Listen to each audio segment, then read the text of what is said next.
Good morning guys. Ngayon, sobrang hirap talaga ng kalooban ko kasi alam nyo ba, pinapakain ako ni mama ng pagkain na hindi ko alam.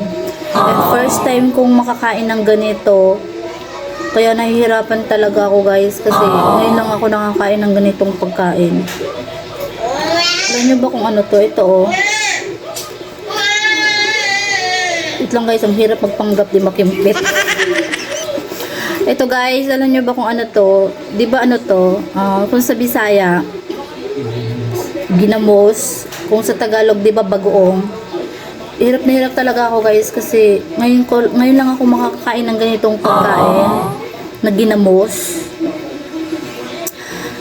So, ew!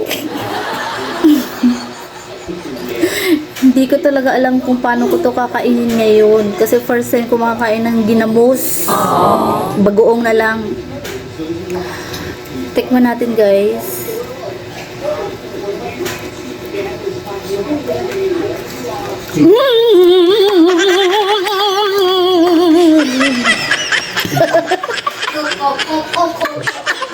Nag-transform.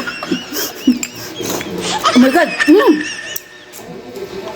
Tapos alam nyo ba guys, sabi pa ni mama, masarap daw siya partner sa saging. Kaya yun, naisipan ko. Harap pa. Kaya naisipan ko guys, partner ko na lang siya sa saging. Tapos alam nyo ba, first time ko rin makakain ng saging. First time ko makakain ng saging guys. Wala kasi ito sa Canada. Wala kasi. Sige, may ilagay mo dyan. Alam nyo ba si mama pinapakain niya na naman ako ng tuyo. Oh my gosh. First time to sa buong buhay ko guys. Ngayon pinapakain na naman niya ako ng saging. Tikman natin yung saging kung masarap ba.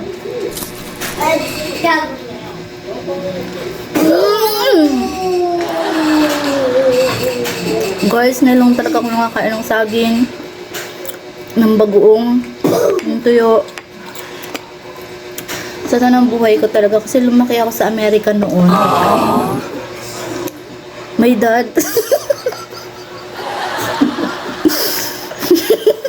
Si mama panay tawa. Si mama guys panay siya tawa. Kasi nga, natutuwa siya na nahihirapan ako. Kasi pinapakain niya ako ng tuyo and then ng saging. Alam mo yung magigising mo lang guys, tapos pakakainin ka na ng mama mo ng mga ganitong pagkain. Para daw matikman ko kasi sa Canada, breakfast ko doon. Lechon baka.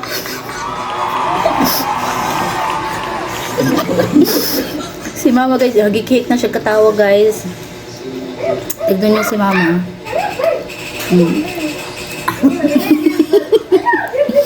Kanina pa siya guys, tawa ng tawa. Hindi ko alam kung bakit. Kasi si mama natutuwa siya na nahihirapan ako sa mga ganitong bagay. Alam naman niya na hindi ako kumakain ng ganito. Pinapakain niyo ako ng ganito. Para may kapahay. Si mama guys pa rin siya tawa. Tapos ito, hindi kasi ako gumagamit guys ng kutsara. Simula nung bata pa ako. Oo naman mo. Simula nung bata pa ako guys. Hindi kasi ako nakatry gumamit ng kutsara at saka tinidor. Kaya ito yung gamit ko. Chopstick kasi kami sa Amerika.